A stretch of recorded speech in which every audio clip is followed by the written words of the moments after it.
සද්ධාවන්ත පින්වත්නි, ශ්‍රද්ධා රූපාණිය වෙතින් ඔබ වෙත මේ කෙනේන සොඳුරු නිවන් මඟ වැඩසටහන් මාලාව තුළින් පින්වත් ස්වාමින් වහන්සේ සමගින් අපි කතාබස් කරන්නට, ඉස්මතු කරන්නට බලාපොරොත්තු වෙන්නේ ඒ භාග්‍යතුන් වහන්සේගේ අසිරිමත් ශ්‍රී සද්ධර්මයයි.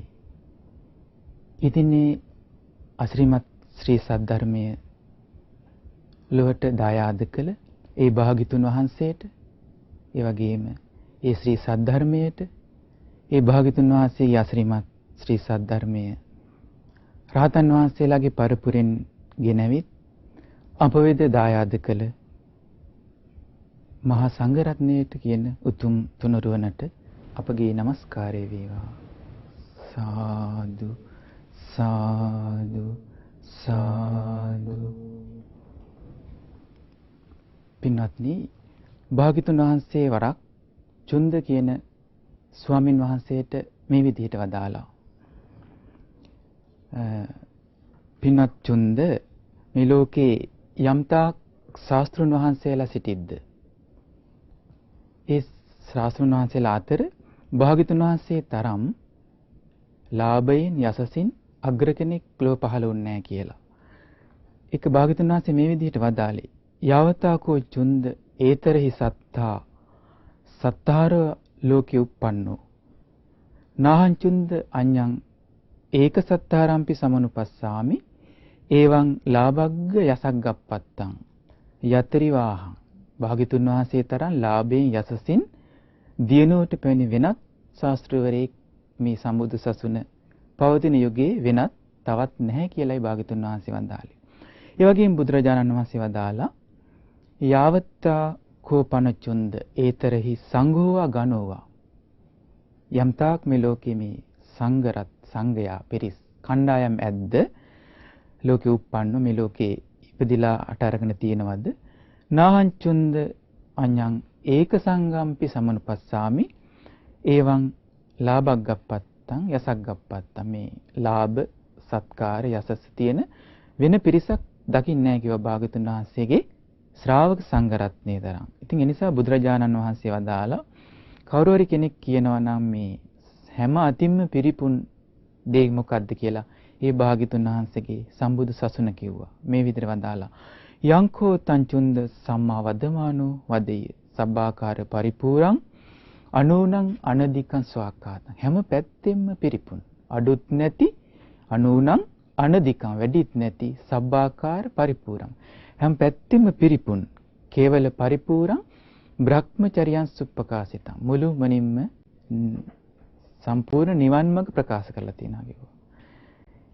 ඉතින් ඒ නිසා භාග්‍යතුන් වහන්සේ වදාලා ඒ භාග්‍යතුන් වහන්සේගේ මේ ඒ සම්පූර්ණයෙන්ම පිරිපුන් මේ නිවන් මඟ තුල, මේ ධර්මයේ තුල මේ කොටස අඩුයි කියලා එකතු කරන්න දෙයක් නැහැ කිව්වා. ඒ වගේම මේ භාග්‍යතුන් වහන්සේ වදාළ ධර්මයේ තුල මේ කොටස වැඩි කියලා අඩු කරන තැනක් නැහැ කිව්වා. අන්න ඒ නිසා භාග්‍යතුන් වහන්සේ වදාලා චුන්ද ස්වාමීන් වහන්සේ තුලින් මේ භික්ෂු සංඝයාට මේ උතුම් ධර්මයේ විවාද කරන්නේ නැතුව පුරුදු කරන්න කිව්වා. සංගායනා කරන්න කිව්වා. මෙන්න මේ විදිහටයි පින්වත්නි භාග්‍යතුන් වහන්සේ වදාළේ. තස්මාතිය චුන්ද යේවෝ මයා ධම්මා අභිඤ්ඤා දේශිතා. භාග්‍යතුන් වහන්සේ විශිෂ්ට නුවණින් දේශනා කළාද. අන්න මේ ධර්මයේ තත්ත සබ්බේහේව සංගම්ම සමාගම්ම එකතු වෙලා අත්තේ නත්තම් ව්‍යංජනේන ව්‍යංජනං අර්ථයෙන් අර්ථය ව්‍යංජනයෙන් ව්‍යංජනය මේ ධර්මයේ සංගායිතබ්බං සංගායනා කරන විවාදිතබ්බං විවාද කරන්න එපා කිව්වා. කුමකටද? යත ඉදම් බ්‍රහ්මචරියං අද්දනියං අස්ස චිරට්ඨිතිකං. මේ බ්‍රහ්මචරිය ඒ කියන්නේ නිවන් මඟ බොහෝ කාලයක් පවතින්න නම් මේ ධර්මය කතා කරන්න කිව්වා. ඒ විදිහටම කියන්න කිව්වා, වාද කරන්න නැතුව. බුදුරජාණන් වහන්සේ වදාලා ඒක තමයි කිව්වා, දෙවියන්ට මිනිසුන්ට හිතසුව පිණිස පවතින ලොවට අනුකම්පාවෙන් ඒ කරන්න කිව්වා. භාග්‍යවතුන් වහන්සේ කෙසේද වදාළේ? තදස්ස බහුජන හිතාය බහුජන සුඛාය ලෝකානුකම්පාය. බොහෝ ජනයාට හිත පිණිස සුව පිණිස ලොවට අනුකම්පාවෙන් අත්තාය හිතාය සුඛාය දේව මනස්සානං. දෙවියන්ට මිනිසුන්ට හිතසුව පිණිස. ඊට පස්සේ භාග්‍යතුන් වහන්සේ වදාලා කතමේචවෝ චුන්ද ධම්මා මායා අභිඤ්ඤා දේසිතා. චුන්ද භාග්‍යතුන් වහන්සේ විශිෂ්ට නුවණින් දේශනා කළ ධර්මයේ කුමක්ද?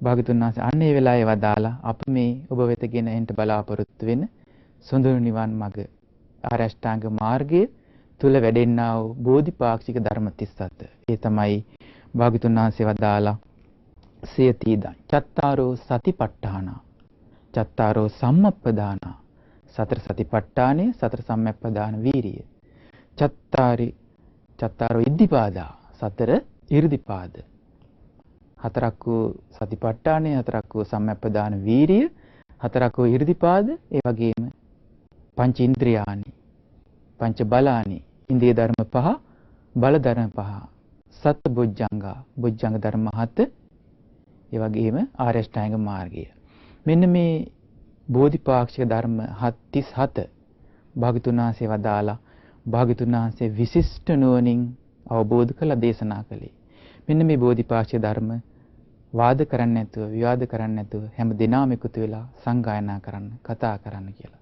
ඉතින් අන්න ඒ නිසා පින්වත්නි පින්වත් ස්වාමින් වහන්සේ සමගින් අපි එකතු වෙලා මේ බෝධිපාක්ෂික ධර්ම ගැන ඉදිරියට ඒ බුද්ධ දේශනා ඇසුරින් භාග්‍යතුන් වහන්සේගේ උතුම් සම්බුද්ධ වචනේ මතු කරමින් ඔබ වෙත ගෙනෙන්න බලාපොරොත්තු වෙන්නේ. ඉතින් අපි මුලින්ම පින්වත් ස්වාමින් වහන්සේගෙන් දැනගනිමු මේ බෝධිපාක්ෂික ධර්ම 37 මාතෘකා වශයෙන් කෙසේද යන්න. අවසරයි පින්වත් ස්වාමීන් වහන්සේ. නමෝ බුද්ධාය. හැම දිනාටම තෙරුවන් සරණයි. අපගේ පින්වත් ගෞරවනීය ස්වාමීන් වහන්සේ ඔබට මේ සත්‍තිස් බෝධිපාක්ෂික ධර්ම ගැන අපගේ භාග්‍යතුන් වහන්සේ මෙහි තිබෙන වටිනාකම පිළිබඳව ඒ වගේම මේ සත්‍තිස් බෝධිපාක්ෂික ධර්මයන් අපගේ භාග්‍යතුන් වහන්සේ මේ සොඳුරු නිවන් මඟ ඊටාම මනවින් ස්වාක්ඛාත අයුරින් දේශනා කොට වදාළ ආකාරයේ ඒ පාසාදික සූත්‍රය ඇසුරින් ඔබ වෙත ගෙන හැර දැක්වුවා. මේ බුදුරජාණන් වහන්සේ මේ උතුම් සොඳුරු නිවන් මඟ අඩුත් නැතුව වැඩිත් නැතුව මුළුමනින්ම පරිපූර්ණ ලෙසින් අපහට දේශනා කරලා තිබෙනවා. ඉතින් මේ සත්‍තිස් බෝධිපාක්ෂික ධර්ම නම් වූ මේ බුදු සසුනේහි ඇත්තටම මහානීය වස්තු 37 කියලා බුදුරජාණන් වහන්සේ මේ බෝධිපාක්ෂික ධර්මයන් ගැන පින්වත් ස්වාමීන් වහන්සේ හඳුන්වනවා. අපිට ඉදිරියේදී මේ ගැන තවදුරටත් සාකච්ඡා කරන්න පුළුවන්. අපේ පින්වත් ස්වාමීන් වහන්සේ අපෙන් අසා සිටි මේ සත්‍තිස් බෝධිපාක්ෂික ධර්මයන් කෙටියෙන් බුදුරජාණන් වහන්සේ වදාළ ආකාරයෙන් පහදා දෙන්න කියලා. ඉතින් අපගේ බුදුරජාණන් වහන්සේ මේ සත්‍තිස් බෝධිපාක්ෂික ධර්ම පින්වත් ස්වාමීන් වහන්සේ මේ මනවින් වදාළ බුද්ධ දේශනා අපට මුණ ගැහෙන්නේ සංයුක්ත නිකායේ 5 කියන පොත් වහන්සේගේ සංයුක්ත නිකායේ මහා වර්ගයේ සංයුක්ත නිකායේ 5 2 වශයෙන් මේ පොත් වහන්සේලා බුදු ජයන්ති ත්‍රිපිටකයේදී සකස් කරලා තියෙනවා. ඉතින් මෙහි සතිපට්ඨාන සංයුක්තය, ඒ වගේම සම්මප්පදාන සංයුක්තය, ඒ වගේම ඉර්ධිපාද සංයුක්තය, ඒ වගේම ඉන්ද්‍රිය සංයුක්තය, බල සංයුක්තය, ඒ වගේම බොජ්ජංග සංයුක්තය, මග්ග සංයුක්තය කියන මේ සංයුක්තයන්හිදී අපිට මේ සතක් වූ බෝධිපාක්ෂික ධර්ම අපිට මූලික වශයෙන් ගත්තාම සතර සතිපට්ඨාන, සතර ඉර්ධිපාද, සතර සම්මප්පදාන වීරිය, ඒ වගේම පංච ඉන්ද්‍රිය, පංච බල, ඒ වගේම සත්ත බොජ්ජංග, ඒ වගේම ආර්ය අෂ්ටාංගික මාර්ගයේ වශයෙන් 7ක් වශයෙන් මේ බෝධිපාක්ෂික ධර්ම ගෙන හැර දක්වන්න පුළුවන්. බුදුරජාණන් වහන්සේත් ඇතැම් අවස්ථාවලදී සත්තන්නම් බෝධිපක්ඛයානං ධම්මානං වශයෙන් මේ බෝධිපාක්ෂික ධර්ම මූලික වශයෙන් 7ක් මූලික නාම වශයෙන් 7ක් වශයෙන් දේශනා කරලා තියෙනවා.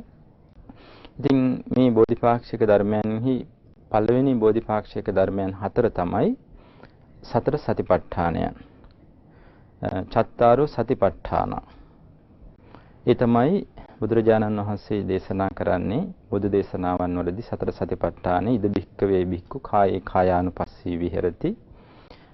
මේ බුද්ධ ශාසනයේ භික්ෂුව කයෙහි කයානු සිහි පිහිටුවමින් වාසය කරනවා. ආතාපි සම්පජානෝ ඒ කියන්නේ කෙලිස්තවන වීර්යයෙන් කෙලිස්තවන නුවණින් යුතුව ඒ වගේම සිහියෙන් යුතුව විනේය ලෝකේ අවිජ්ජා දෝමනස්සං. ඒ කියන්නේ මේ ලෝකයේ කෙරෙහි හටගන්න අවිජ්ජාවත් දැඩි ලෝභයත් දුම්නසත් දුරු කරමින් කය කෙරෙහි සිහිය පිහිටවනවා. මේ අවිජ්ජාවත් දුම්නසනුත් ඈත් වෙලා දුරු කරලා කය කෙරෙහි කයානුව කයෙහි යථාර්ථය අවබෝධ කිරීමට සිහිය පැවැත්වීම තමයි කායානුපස්සනාව වශයෙන් බුදුරජාණන් වහන්සේ පෙන්වා දෙන්නේ. ඒ වගේම සතර සතිපට්ඨානයේ ඊළඟ අනුපස්සනාව තමයි වේදනානුපස්සනාව. අර විදිහටම කෙලස්තාවන වීරියෙන් නුවණින් ඒ වගේම සිහියෙන් යුතුව මේ ලෝකයේ ඇලීම් ගැටීම් දුරු කරලා වේදනාවන්හි යථාර්ථය අවබෝධ කරගන්න වේදනාවන් කෙරෙහි සිහිය පැවැත්වීම. ඊළඟට චිත්තානුපස්සනාව. කෙලස්තාවන වීරියෙන් නුවණින් සිහියෙන් යුතුව ඇලීම් ගැටීම් දුරු කරලා මේ සිතෙහි යථාර්ථය අවබෝධ කර ගැනීම පිණිස සිත කෙරෙහි සිහිය පිහිටුවීම. ඊළඟට ධම්මානුපස්සනාව. ධර්මයන් කෙරෙහි මේ ආකාරයට යථාර්ථය අවබෝධ කර ගැනීමට ඇලීම් ගැටීම් වලින් තොරව කෙලස්තවන වීරියෙන් නුවණින් සිහියෙන් යුතුව සිහිය පැවැත්වීම. ඊළඟ බෝධිපාක්ෂික ධර්මයේ තමයි සතර සම්මප්පදාන වීරිය. ඒක කෙටිම පැහැදිලි කළොත් හතර නූපන්නා වූ පාපී අකුසල ධර්මයන් නූපද වීම පිණිස ඡන්දං ජනේති. කැමැත්ත උපදවා ගන්නවා. ඊළඟට විරියං ආරභති. විරිය ආරම්භ කරනවා. ඊළඟට චිත්තං පග්ගන්හාති පදහති. සිත දැඩි කොටගෙන සඳහා වෙර වීරිය මහන්සිය ගන්නවා. ඒ වගේම උපන්නා වූ පාපී අකුසල ධර්මයන් උපන්නානම් පාපකානං අකුසලානං ධම්මානං පහනාය. උපන්නා වූ පාපී අකුසල ධර්මයන් ප්‍රහාණය කිරීම පිණිස ඡන්දං ජනේති වායමති වෑයම් කරනවා. කැමැත්ත ඇති කරගන්නවා. වෑයම් කරනවා. ඊළඟට සිත දැඩි කොට ගන්නවා. ඒ සඳහා විර වීර්ය කරනවා. ඊළඟට නූපන්නා වූ කුසල ධර්මයන් උපදවා ගැනීම පිණිස කැමැත්ත ඇති කරගන්නවා. ඡන්දං ජනේති වායමති විරියං ආරභති චිත්තං පග්ගන්හාති පදහති. ඒ සඳහා කැමැත්ත උපදවාගෙන වීර්ය ආරම්භ කරනවා. වෑයම් කරනවා. සිත දැඩි කොටගෙන ඒ සඳහා විර වීර්ය කරනවා. ඊළඟට උපන්නා වූ කුසල ධර්මයන් බිහියෝ භාවය වැඩි දියුණු කරගන්න වේපුල්ලාය විපුල භාවයට පත් කරගන්න භාවනාය පාරිපූර්ය භාවනාවෙන් ප්‍රගුණ කර ගැනීම පිණිස ඡන්දං ජනේති මුලින්ම කැමැත්ත ඇති කරගන්නවා. වායමති වෑයම් කරනවා. විරියං ආරභති වීර්ය ආරම්භ කරනවා. චිත්තං පග්ගන්හාති පදහති. සිත දැඩි කොටගෙන ඒ සඳහා වෙර වීර්ය කරනවා. ඉතින් මේ විදිහට සතර සම්ප්‍රදාන වීර්ය හතර ගැන පින්වත් ස්වාමීන් වහන්සේ අපට බුදුරජාණන් වහන්සේ පැහැදිලි කරලා දෙනවා. ඊළඟ බෝධිපාක්ෂික ධර්ම හතර තමයි සතර ඍද්ධිපාදයන්. ඡන්ද, ඒ වගේම චිත්ත, විරිය, විමර්ශා කියන ඍද්ධිපාද ධර්මයන්. මේ ඍද්ධිපාදයන් විස්තර කරද්දී බුදුරජාණන් වහන්සේ විස්තරාත්මකව දේශනා කරන ඡන්ද, සමාධි, පදහන, සංඛාර සමන්නාගත ඍද්ධිපාදයේ වැඩිම කියලා. කියන්නේ නිවන් අවබෝධයේ පිණිස කැමැත්ත ඡන්දය මුල් කරගත්තු සමාධි ඒ කැමැත්ත මුල් කරගෙන උපදවාගත්තු සමාධියෙන් යුතු සමාධි ඊළඟට ප්‍රධාන සංඛාර කියන්නේ ප්‍රධාන සංස්කාරයන්ගෙන් ඒ කියන්නේ අපි ඉස්සෙල්ලා මතක් කරපු සතර සම්ම ප්‍රධාන වීර්යයෙන් සමන්නාගත වූ මේ ඡන්දයෙන් සමාධියෙන් ඒ වගේම ප්‍රධාන සංස්කාර වලින් සමන්නාගත වූ 이르දිපාදේ මේ 이르දිපාදේ කියලා කියන්නේ මේ බුදුරජාණන් වහන්සේ මේ 이르දිපාද ගැන විස්තර කරනවා 이르දි කියලා කියන්නේ ඉදි ප්‍රාතිහාරයන්. ඒ ඉදි ප්‍රාතිහාරයන් උපදවා ගැනීමට පාදක වෙන ධර්මයන් නිසා මේවා ඉර්ධිපාද වශයෙන් හඳුනනවා. ඉතින් ඒ සඳහා නිවන් අවබෝධය පිණිස දැඩි කැමැත්ත ඡන්ද ඉර්ධිපාදයේ වශයෙන්ුත් ඒ සඳහා බලවත් සිතෙහි අදිෂ්ඨානය චිත්ත ඉර්ධිපාදයේ වශයෙන්ුත් ඒ වගේම ඒ සඳහා බලවත් වීර්ය ඉර්ධිපාදයේ වශයෙන්ුත් ඒ වගේම මේ සඳහා නුවණින් විමසීම විමර්ශා ඉර්ධිපාදයේ වශයෙන්ුත් විස්තර කරනවා. ඊළඟට පින්වත් ස්වාමීන් වහන්සේ අපිට මන ගැහෙන ඊළඟ බෝධිපාක්ෂික ධර්මයන් හැටියට පංච ඉන්ද්‍රිය. ඒ කියන්නේ අපිට ධර්ම මාර්ගය ප්‍රගුණ කරද්දී අපිට අපේ මේ ශරීරයේ ඇස කන නාසය දිවකය මනස මේවා මේ ශරීරයට බද්ධ වූ අපේ ජීවිතය පවත්වන්න මේවා නැත්නම් අපිට පුළුවන් කමක් නැහැ. අපේ ජීවිතය පැවැත්වීමේදී අපට මේ ඉන්ද්‍රිය පහ මනින්ද්‍රිය ඇතුළු ඉන්ද්‍රිය හයක් අපට බොහෝ සෙයින් අපේ ජීවිතය හසුරවන්න අපට උපකාරී වෙනවා. ඒ වගේ ධර්ම මාර්ගයේ හැසිරෙන ශ්‍රාවකයාට ඉන්ද්‍රිය ධර්මයන් පහක්. ඒ තමයි ශ්‍රද්ධාව, වීරිය, සතිය, සමාධි, ප්‍රඥාව කියන. ඉන්ද්‍රිය ධර්මයන් පහ එයාට මේ ඇස කරනාසී දිවකය මනස මේ ජීවිතයක් ගෙවීමේදී මේ සත්‍යයට උපකාරී වන්නේ යම්සේද ධර්ම මාර්ගයේ දියුණු කර ගැනීමේදී මේ ඉන්ද්‍රිය පහ එයාට මහෝපකාරී වෙනවා. මේ ඉන්ද්‍රිය ධර්මයන් තවදුරටත් කෙනෙක් වැඩි දියුණු කරද්දී මේවම බල ධර්මයන් බවට පත් වෙනවා.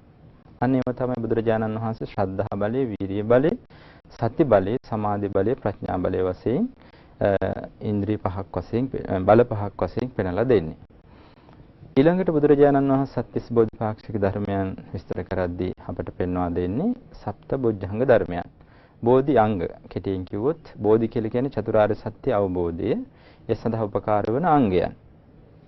සති, ධම්මවිචය, වීරිය, ඒ වගේම ප්‍රීති, පස්සද්ධි, සමාධි, උපේක්ඛා කියන මේ සප්ත බොජ්ජංග ධර්මයන් අපිට මේ ගැන විස්තරව කතා කරන්න ඉදිරියේදී පුළුවන් වෙනවා. ඊළඟට අපිට මුණ ගැහෙන්නේ ආරෂ්ඨාංගික මාර්ගයේ. සම්මා දිට්ඨි, සම්මා සංකල්ප, සම්මා වාචා, සම්මා කම්මන්ත, සම්මා ආජීව, සම්මා වායාම, සම්මා සති, සම්මා සමාධි කියන මාර්ගාංගයන්ගෙන් යුතු ආරෂ්ඨාංගික මාර්ගය.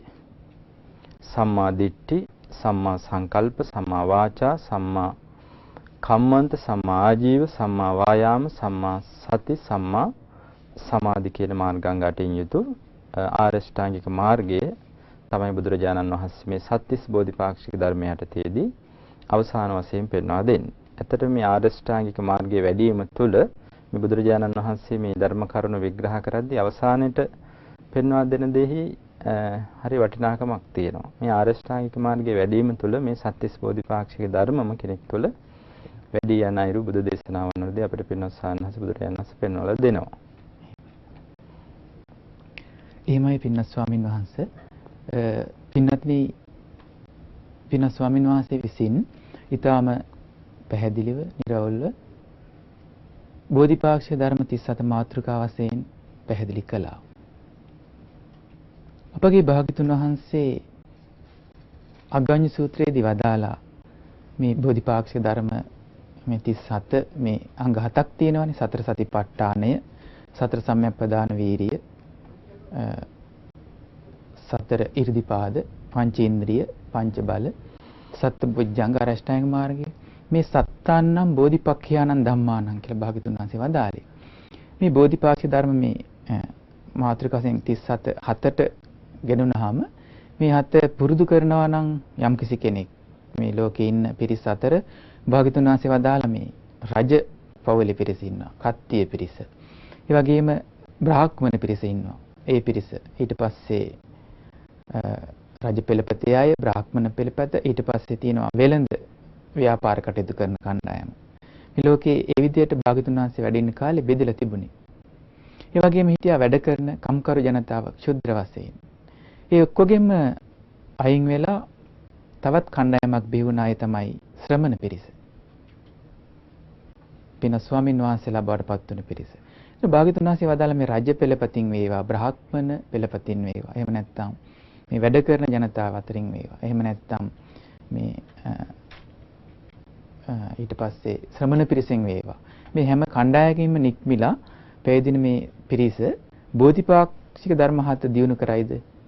අනේ අය මේ ජීවිතයේදීම නිවන් මඟ සම්පූර්ණ කරනවා කියලා. ඉතින් ඒ නිසා මේ බෝධිපාක්ෂික ධර්ම අනාගතයේදී අපිට සතිපට්ඨාන සංයුක්තය, ඒ වගේම බොජ්ජංග සංයුක්තය, මග්ග සංයුක්තය ආදී වශයෙන් මේ සංයුක්ත අපට බුදු දේශනා ඇසුරින් කතා බහ කරන්න අවස්ථාව ලැබෙනවා.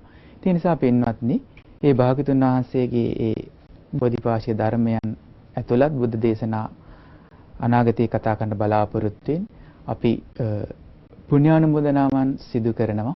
මේ අසිරිමත් ධර්මය අප ජීවත් වෙන මේ යුගයේ දක්වා රැගෙන ඒ භාග්‍යතුන් වහන්සේගේ සංඝ පරපුරට, විශේෂයෙන් මේ යුගයේ උපන් අපට ඒ ධර්මයේ දායාද කළ පින්වත් ලොකු ස්වාමීන් වහන්සේට, ඒ වගේම මේ ධර්මයේ සුරකින්න ධර්මයේ ආරක්ෂා කරන දෙවිවරුන්ට, ඒ වගේම පින් අනුමෝදන් වෙන මේගේ ඥාතීන්ට, ඇතුළු ඔබ වෙත මේ ධර්මය රැගෙන එන ශ්‍රද්ධා මාධ්‍ය ජාලයට, ශ්‍රද්ධා රූපවාහිනියට විශේෂයෙන් ඒ කටයුතු කරන ස්වාමින් වහන්සේලාට, මේ කාර්ය මණ්ඩලයට, මේ ධර්ම දාණයට අනුග්‍රහ කරන පින්වත් ඔබ හැම දිනාටමත් අපි මේ අසිරිමත් භාග්‍යතුන් වහන්සේගේ විශිෂ්ට නුවණින් දේශනා කළ මේ ධර්මයේ ලොවට දායාද කරමින් රැස් කරන පින් අනුමෝදන් කරනවා.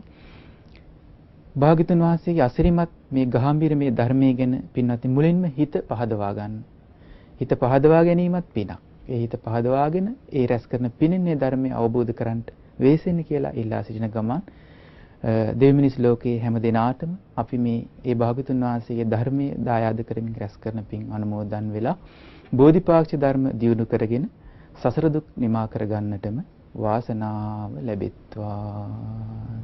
සාදු සාදු සාදු. සම්මා සම්බුද්ධෝ වතසෝ භගවා ස්වාක්ඛාතෝ භගවතා ධම්මෝ සුපටිපන්නෝ භගවතෝ ශාවක සංඝෝ